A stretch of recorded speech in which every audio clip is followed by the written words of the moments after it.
Hello, everyone. Welcome to the Horror Room. I'm Travis Bruce, and today we're doing another indie horror spotlight. Today, I have with us the director, and he has a amazing horror movie that's part animated and part slasher, and it's called Vampire. And it's right now it's in production. I have with us Taylor Morden. Taylor, welcome to the Horror Room. Thank you, Travis. Nice to be here. It's a pleasure, man. Tell us a little bit about Vampire. Vampire is a wildly ambitious indie horror comedy written by my friend Zoe Wassman, directed by me, that we primarily shot here in Oregon. It's a Pacific Northwest movie, loosely based on Bambi, because that's in the public domain and that's what everybody's doing. And if you read the comments on any of our press, people are sick of it. So I say loosely based. We don't need any more, horror based on Disney movies. However, we had this movie about a killer deer in the woods, and we were in pre-production when Bambi hit public domain, and we're like, well, what if we just add a scene where the mom dies and then all of a sudden it's a Bambi movie? Yeah. But there's only one Bambi character in our movie, and she's a stripper. So if that gives you an idea of how loosely based on Bambi it is. And it's live action with also cartoons, because I mean I'm a good director, but I couldn't get a deer to do some of the shit we needed a deer to do in this movie. So we came up with the idea of, what if the animals were all animated? Not in a Disney way, because they sue people for shit like that, but in a cool world, Roger Rabbit-y kind of like real people interacting with cartoon animals and cartoon, crazy shit that I don't think I had seen that done before at like our low budget indie level. I haven't seen it done before at a high budget level. So we thought that would be pretty cool. So that's where we're at. We're trying to do all this animation to make this this indie horror comedy 90s slasher flick about a killer deer monster in the woods. We're trying to make that come to life. Now, what gave you into inspiration? I know you talk about Cool World. Like, I love Cool World and Who Framed Roger Rabbit. What gave you the inspiration to, I'm going to do a horror movie, but I'm going to add an animation? Part of that came from when I got the script from Zoe and I read it, and I was like, this is great, but literally there's a ton of animals in it. There's a deer and a bear and a mouse and like all these things. And I'm like, I don't know how to get, we're a low budget indie movie. We're not going to have an animal wrangler come and do this. And we looked into puppets, and that was going to be crazy expensive and difficult, because we shot in the woods mostly. And it's like, you'd have to dig a hole to hide a puppeteer, like a 6-foot hole to put a puppet on the ground. So it just seemed like animation was the obvious choice for how to solve this problem. But then as soon as that sort of clicked, we were like, holy, that's fucking rad though. That's also like something I've never seen before. And, you and I both know there's hundreds and hundreds of indie horror movies made every year. So anything that would set us apart and be like, hey, did you see the one with the cartoon blank that decapitates a blank or whatever, like, I think that's cool and, I don't know, artistic and like a new thing that I hadn't seen before.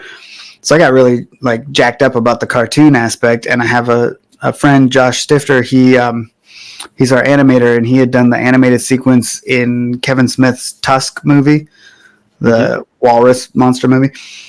Great movie. I talked to him about it and sent him the script, and he was like, yeah, let's do crazy, like freaky animal cartoons in the woods. I'm like, this is a cool thing. And then we put together a cast and went and shot all this stuff. And we were, the low budget indie version of what you see when they make like a Star Wars or something and people are talking to tennis balls.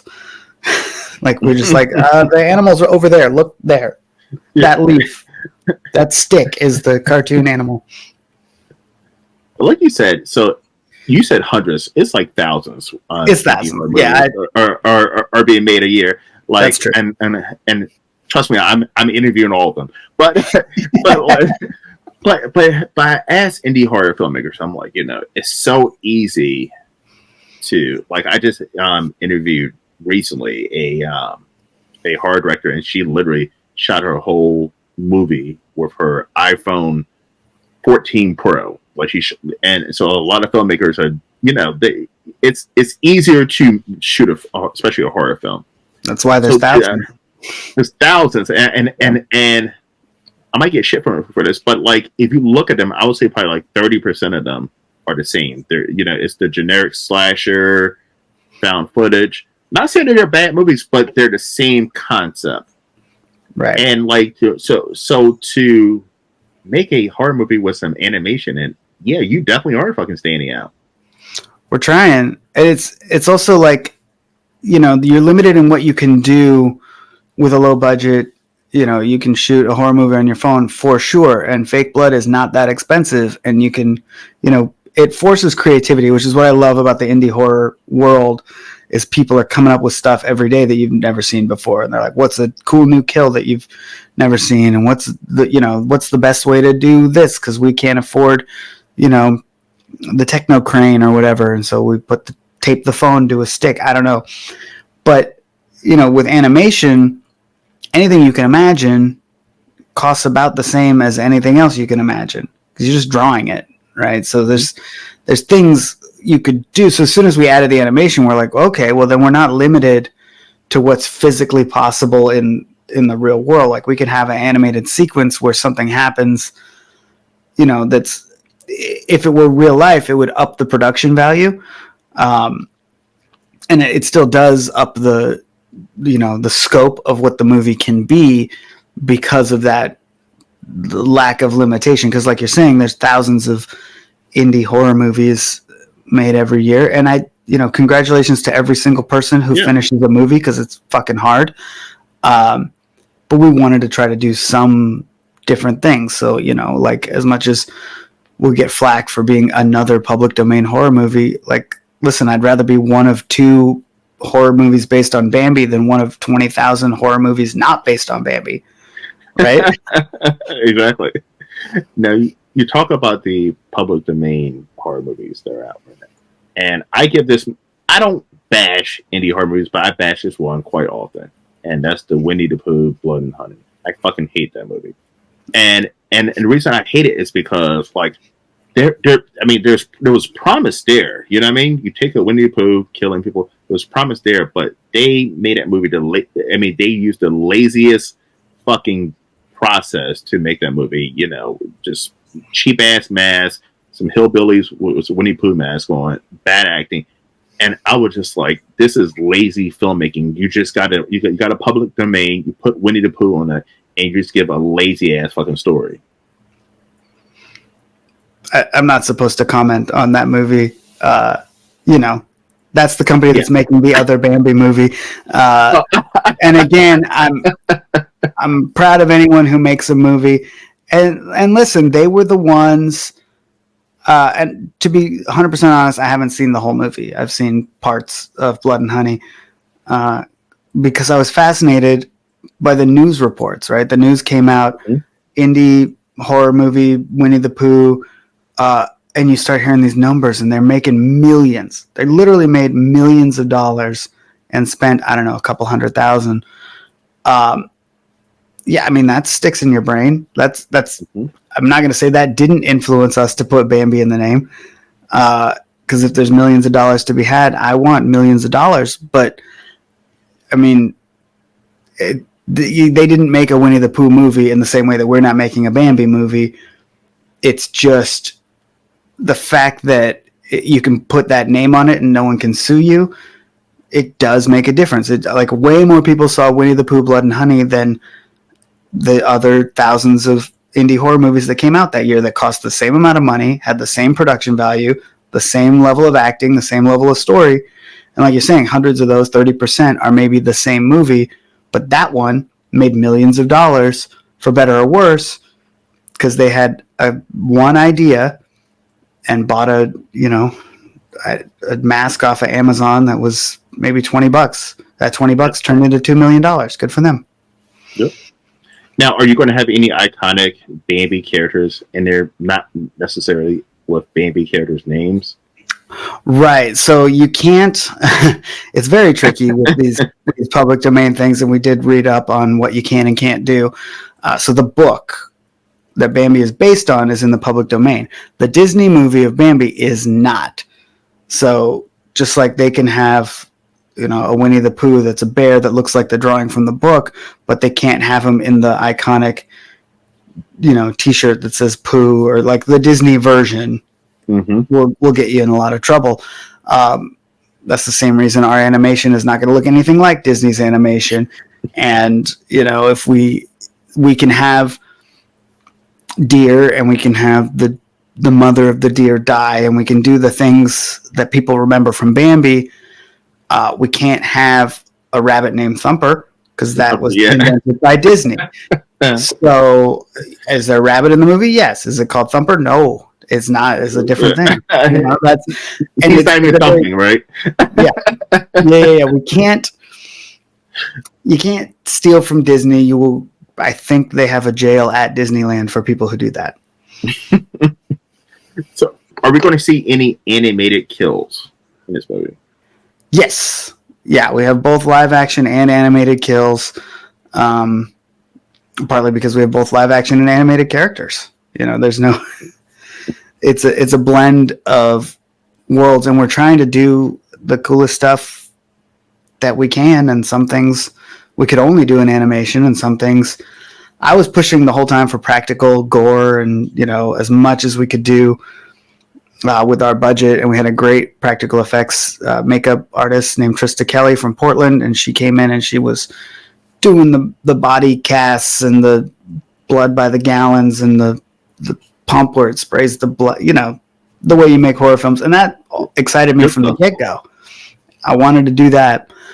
But I was also really excited about what could be done in animation that can't be done practically. Like, you can pull off things people have never seen before. So we're doing that too. Now, who are some horror filmmakers that you've gotten inspiration from over the years? Oh man, I'm a Sam Raimi fan from back in the day. I like so I don't love that many modern horror movies. I'm more of the old school type. I like the 80s and 90s movies that I grew up with, the Wes Craven of it all. I love a good TV movie based on a Stephen King book and stuff like that. But yeah, I mean, anything that's funny too. I like a good horror comedy. When you see a film, I know this is a horror comedy, but like when you see a horror filmmaker like a Sam Raimi who is able to like scare the shit out of you or gross you out, plus also able to make you laugh and add a humor in it. That is because I feel like horror and comedy are two genres of movies that if they're done right, they're amazing. But if they're done wrong, they're like, whoa, Right. So combining them two together, if you can pull them off, like a Sam Raimi did with some of the Evil Dead movies, mm-hmm. You have a fucking masterpiece. Yeah, I love the convergence of horror and comedy because they're the two genres where if you do them right, the audience has an involuntary response. Right? If you're scared and you jump, you didn't do that on purpose. And if you laugh, you didn't do that on purpose either. The movie made you do that.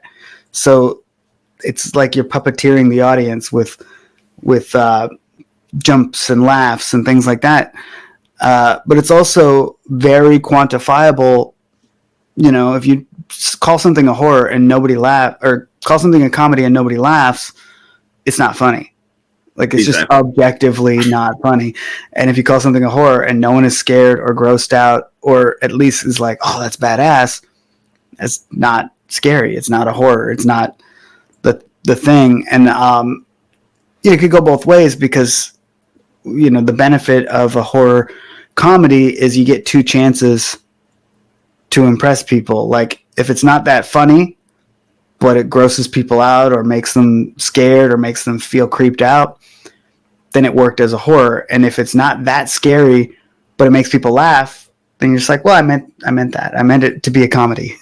Exactly. Two chances to have an impact. And if it can do both, then you home win. Run. It's a fucking home run, man. It's a fucking home run. But that's hard. Very few people pull that off. It's few and far between where a horror comedy is both. I find that they're usually funnier than they are scary, and that's probably what I lean towards too. Like, I come more from a comedy background than a horror background, but we're hoping to pull off a little bit of both. It'll at least gross some people out, and it'll certainly piss some people off. Yes. But also the thing I like too is I love a original idea. Listen, I'm a huge horror fan. I love, the slashers. I love found footage. I love a little bit of everything. But I love when I see a horror movie come out with an original idea, something I've never seen before, because we've kind of gotten to the point where there are no original ideas. Everything has been done. So when I do see a horror movie, I'm like, whoa, I've never seen that before. It gets me excited. Yeah, I'm that way with all movies. If there's anything about a movie that's original at this point, because everything's a remake or a reboot or a sequel, and I say this as somebody who's making a Bambi horror movie, which is, arguably the worst of those sins. But I mean, a good, like, wholly original idea, like a movie that comes out and you're just like, wow, that's different. What was that Nick Cage movie that came out where he didn't say any words, but you don't even notice? Wally's Wonderland or whatever. Wonderland, yes. Which came out before Five Nights at Freddy's, but is very similar. But you're like, oh shit, they got Nick Cage, but he doesn't say any words. That's cool. That's new. That's different. I will check that out. Anything like that, when you're like, oh, they did this, but it's this, or it's at least a new thing. Because you're right, everything is the same. Speaking of Nick Cage, I'm a huge Nick Cage fan. But Same. There was a movie before Wally Wonderland. It was called Mandy. I don't know if you've seen Mandy. Oh yeah, I love Mandy. I'm a huge fucking Mandy fan. And by the way, if you've never seen fucking Mandy, watch Mandy.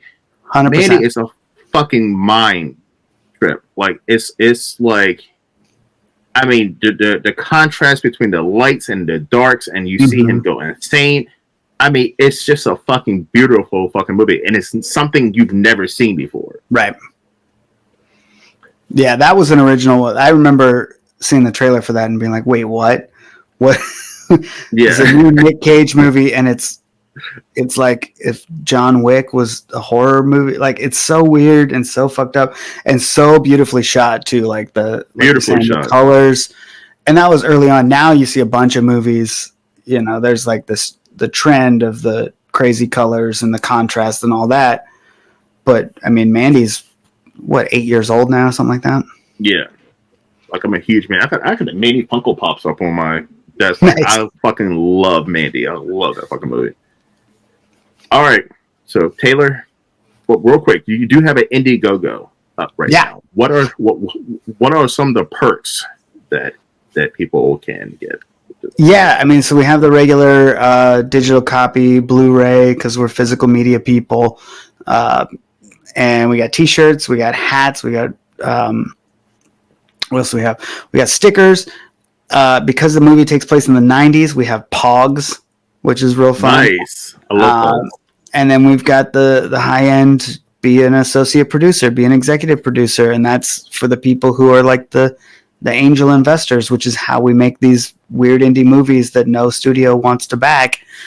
We need help from people who want to support the arts. But I'm a big fan of, if all you want to do is give us $5 and we say thank you, awesome. That's amazing, and we appreciate it so much. But if you can afford to give us more money so we can make the movie bigger, badder, cooler, scarier, funnier, all those things, then that's even more amazing. But yeah, at every different tier, we've got all kinds of cool physical goods, and if you back it at any level above the digital copy, we're going to show it to you first. Whatever our distribution ends up being, Nice. there's going to be like an Indiegogo sneak peek version of the movie that you'll get to see before anybody else. Sweet. And did you say that there's going to be a Vampire t-shirt as well? Yeah, we got t-shirts. They say "Bampire sucks." Oh, all right. So you don't want me on that one, man. Nice. You don't want me on that one. Okay. All right. So as you know, this is a horror channel, so I'm gonna ask you 3 random horror questions. You ready? All right, I'm no expert. Let's see. All right. Well, it's just a personal. I mean, your own personal. Oh, it's not a quiz. Yeah. It's not like who was the not a quiz. From the back. Who died third in Friday the 13th Part 6? Like, I don't know. I'm gonna start that next month. I'm gonna start that next month, like a horror trivia. All right. Which horror franchise do you wish that they would stop making movies, like for good or bad? Oh man!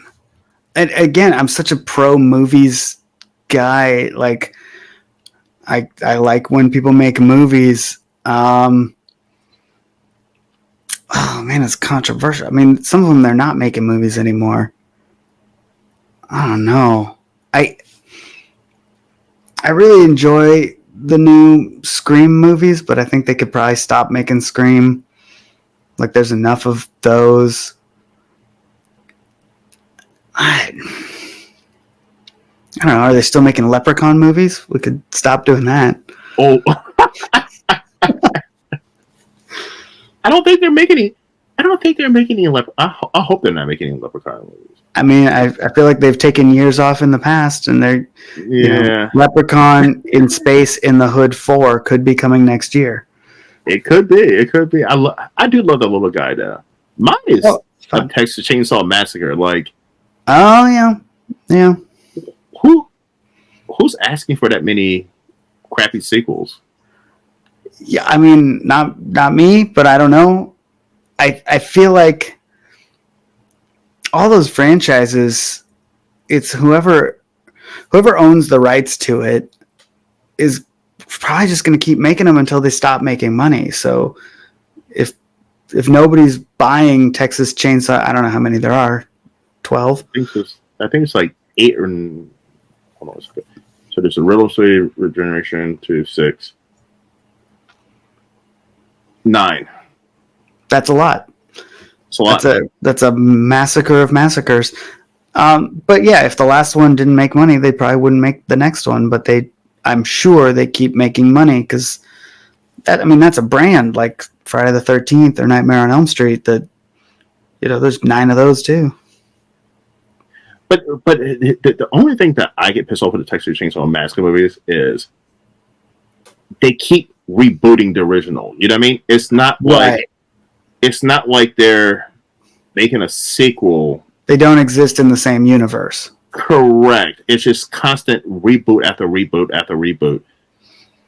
And it seems like they get worse over time. Or they try to bounce off the original, but they don't even follow the original. And it's just like, it's not coherent. Yeah, I haven't seen enough Texas Chainsaw movies to be able to weigh in on that, but that sounds unfortunate. Second question. Which iconic horror character do you feel like you relate to the most? Oh man. I mean, I'm short and I love gold, so can I be the leprechaun? Can all my answers be leprechaun? I don't love gold. Who loves gold?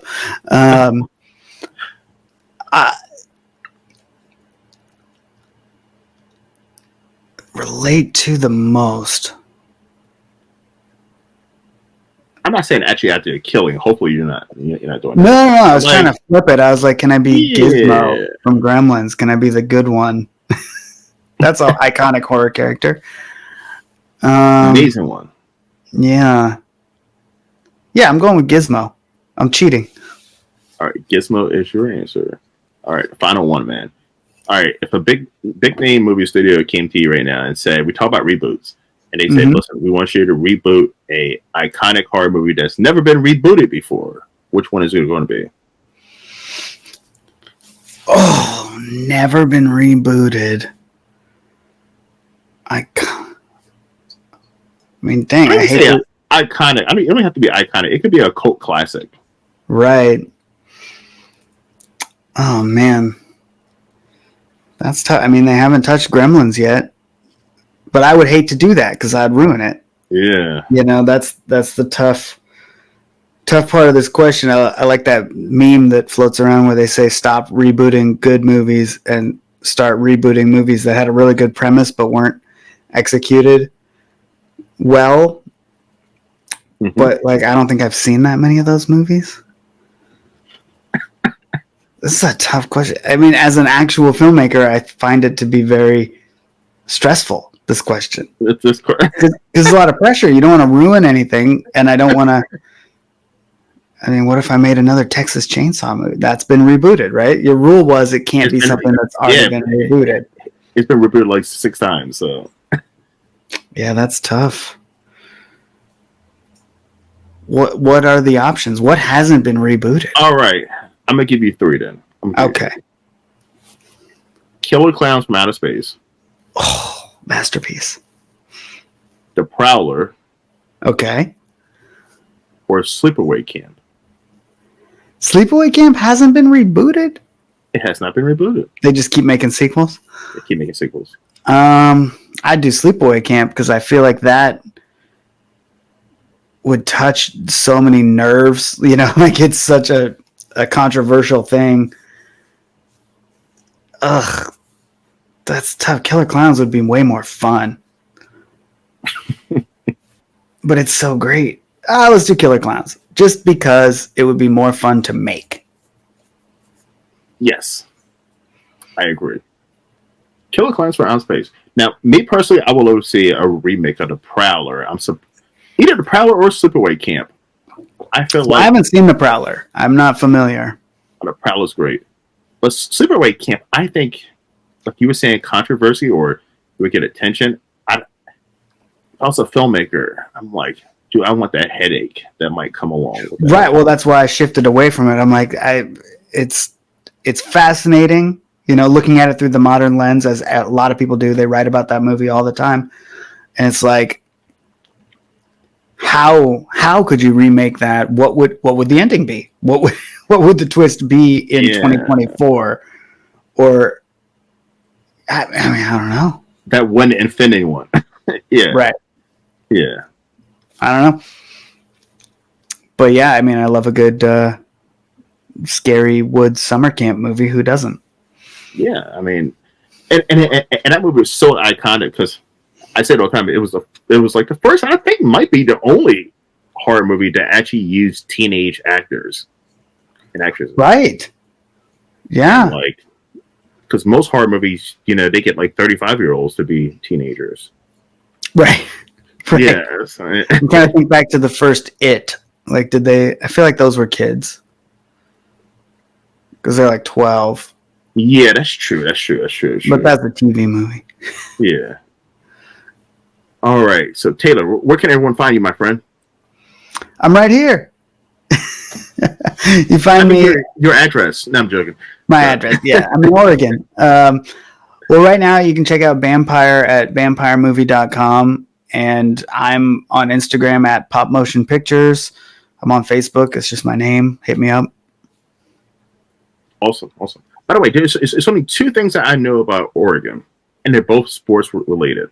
Actually, okay. 3 things: the Ducks, mm-hmm. the Trailblazers, yes, and the UFC fighter Chael Sonnen. Oh, I didn't know that third one. Yes, and he's from Portland, Oregon. Okay, but he's pretty big name and nice. From Oregon, yep. That's awesome. Yep. So that's all I know about Oregon. I mean, I don't know any tourist attractions or anything. It rains a lot. They shot the Goonies here. That's all you need to know. I still haven't seen the Goonies. Whoa! You go watch the Goonies. I'll go watch the Prowler. Sounds like a plan, man. Sounds like a plan. Listen, everybody, go down the description, support the Indiegogo, and keep an eye out for Vampire. Taylor, it's been a blast having you on, man. Listen, when Vampire comes out, man, hit me up. I'd love to see it. I'd love to have you back on and talk about it. Awesome. Sounds like fun. All right. All right, everyone. Well, thank you for coming to the Horror Room. I'm Travis Bruce. See you guys next time. Take care.